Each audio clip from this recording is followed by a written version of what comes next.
Haynes is celebrating its 50th birthday in a very unique and exciting way. This restoration will take a stock Mustang from barn-find condition to show car ready in time for the Apex SEMA Trade Show in 2011. Project 50 is a do-it-yourself car enthusiast dream come to reality through the work of Haynes' own employees who are do-it-yourself enthusiasts. These employees are the same people who do the teardowns, research, photograph, and write Haynes repair manuals. Follow along with the restoration progress through the live Mustang cam during business hours or through the video logs. Join Haynes in the celebration of 50 years of do-it-yourself automotive excellence with Project 50.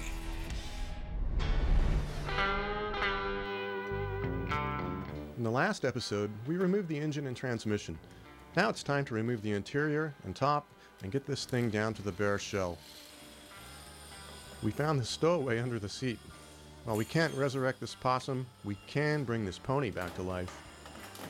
Restoring a classic like this Mustang is a daunting and time-consuming task. It isn't cheap either, but it is exciting to see the transformation of something that most people would consider junk into a machine that looks like it just rolled off the showroom floor.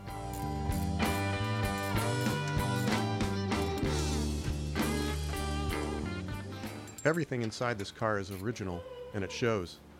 In its years of non-operation, it spent much of its time outside. When the convertible top deteriorated, the outside came inside, and you're looking at the result. We'll salvage and refurbish what we can, like these seats. The frames are fine, and with new foam padding and upholstery, they'll be as good as new. Fortunately for us, pretty much everything for these classic Mustangs is available in the form of new reproduction parts. This console has taken a beating. It's much more economical to replace a component like this with a new reproduction unit than to try to reverse the effects of years of exposure to the elements.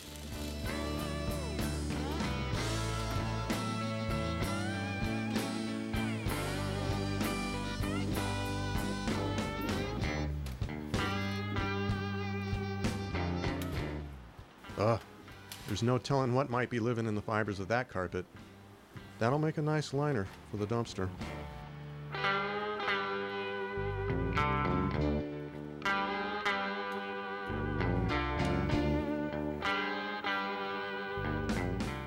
Obviously, the convertible top is getting replaced, but surprisingly, the mechanism still works fine. All it needs is to be stripped and powder coated.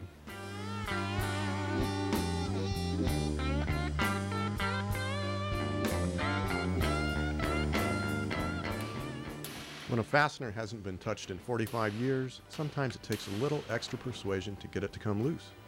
You've got to be careful not to damage any surrounding areas. Some of the interior trim, like this bright work around the windshield, will be replaced with new chrome components because the originals are badly pitted. Stainless steel trim, on the other hand, can most likely be polished and reused, depending on its condition, of course.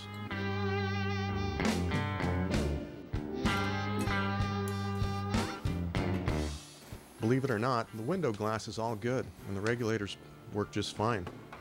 So these parts will clean up and we can reuse them. On the other hand, we are replacing the windshield.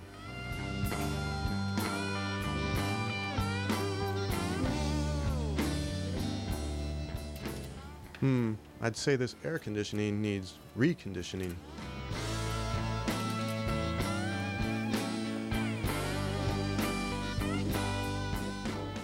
The instrument cluster is going to receive a new bezel. We're going to see how well the lens cleans up. Be sure to join us in the next segment when Jamie removes the doors, exterior body panels, and exterior trim.